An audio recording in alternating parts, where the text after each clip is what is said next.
So we're going to discuss some of the ways we come up with our game ideas, along with some online resources we sometimes use if we're feeling a little uninspired. We'll also touch on how we set about prototyping our new concepts. Here's what we'll be covering: looking at the world around you, using the App Store for inspiration, television and films, online resources. So let's get started. It can be in the strangest places where games ideas come from, and every morning Gilly and I will take about an hour's walk around a local lake.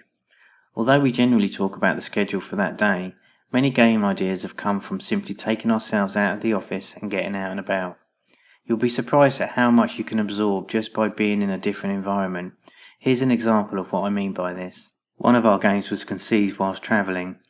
I recently spoke at Carter Thomas's Blue Cloud Live event in Amsterdam, and just 4 days before I was due to leave, Gilly realised my passport was out of date.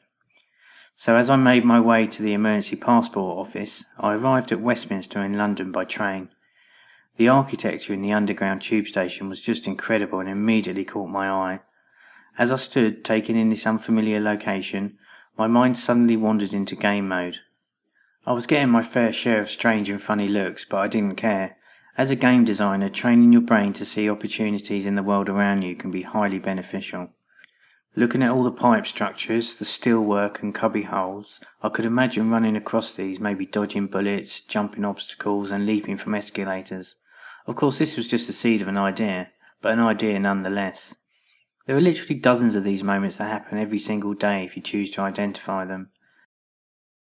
Another great strategy for improving your game ideas is to actually download some of the top games in the App Store and draw inspiration from them. Think about your favourite game that you're playing at the moment.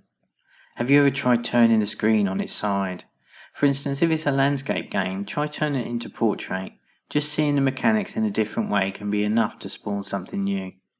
Whilst this can be very effective, it's also incredibly difficult not to simply copy the existing game. Your job here is to find the mechanic that you can modify and make your own. By garnering inspiration from other sources first, you can create a hybrid of some of the popular successful games in the App Store. Fuse them together to create something unique and commercially proven. Inspiration can also come from television and especially films. I can't say how many times I've been watching a sci-fi film where just a small subsection of that movie could potentially be turned into a game itself. Most of the famous Hollywood blockbusters are usually incredibly high budget projects and are visually epic experiences. These are designed by world-class set designers and production teams, and we can learn a lot by studying these award-winning filmmakers. These moments can manifest themselves literally infinite times and in many different scenarios, and spawn new ideas if you train your brain to look for this. Another tactic is to browse Google Images, and you can quickly identify classic film moments and iconic scenes. As I was preparing this lesson, I did a quick search for matte paintings and concept art. There are literally thousands of results, and here's just one that caught my eye. It's a really cool sci-fi scene of what could be a skyscraper with some people looking out onto a futuristic city. I immediately took a screen grab and overlaid my concept directly into Photoshop. I think there's a decent idea here, and we'll certainly work on this a little bit more. We also often look at online gaming sites to see if we can touch upon any unique gameplay or stumble across games from the past. Sites like GameJolt are often packed with unique game mechanics, and although they're usually a little more than a rough demo, usually with poor graphics, you can often find a few gems on there. itch.io is another similar site dedicated to the indie community, but the quality is far superior. You'll probably recognise some of the games on here, and the site's popularity and the constant evolution continues to make this a great source of inspiration with regular updates. Game Jam videos can also reveal some interesting ideas, and you can find a ton of these on YouTube. Just type in Game Jams into Google and plenty of videos, both old and new, will appear. These can definitely be worth a watch, but it must be said there's an awful lot of rubbish in these, but just occasionally they may spark your imagination and you'll uncover a strange type of gameplay. In general, there's no particular quick way to surf through these sites. However, if you are stuck for ideas, I'd recommend spending some research time on these. Every once in a while we stumble across something that we can flesh out and start to prototype. Once we get that seed of an idea, we usually start sketching, be it in our sketchbooks or on a whiteboard.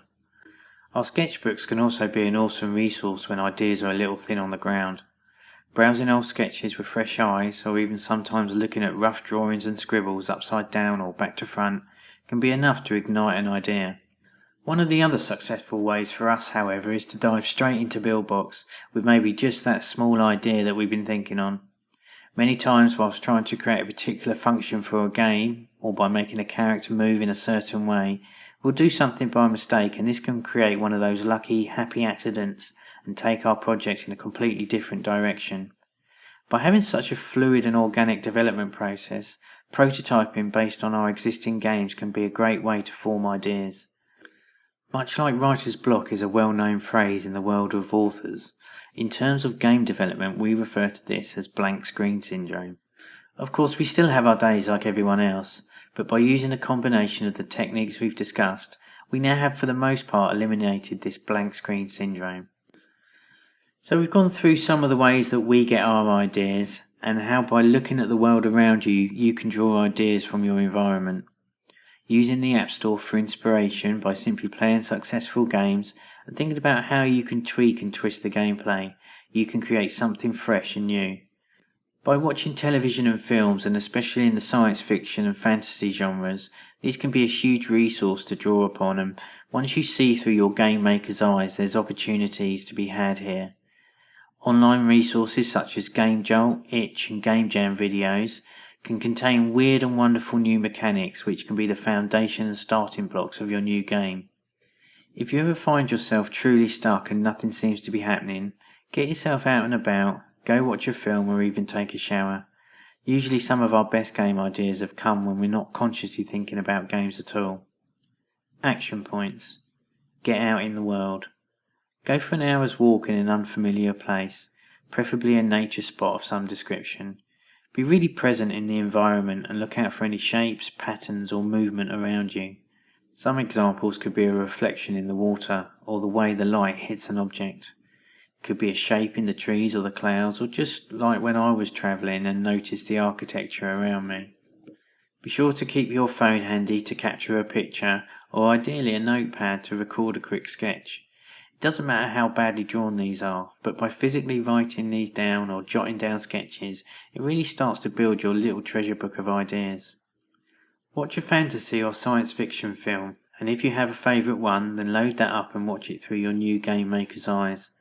Just like when you're going for your walk, and as you saw in some of the examples I gave, look out for scenes and moments that are interesting to you. Keep your sketchbook to hand or take a photo of the screen. Visit GameJolt and itch.io. Head over to these sites and start browsing around. Bookmark anything that catches your eye, be it a gameplay mechanic or art style. See if by fusing two or more of these games you can create something unique and fun. Remember, do not simply copy here. All these exercises are designed to start building your creativity and flex your inspiration muscles so you don't have that blank screen syndrome. Okay, and we'll see you on the next video.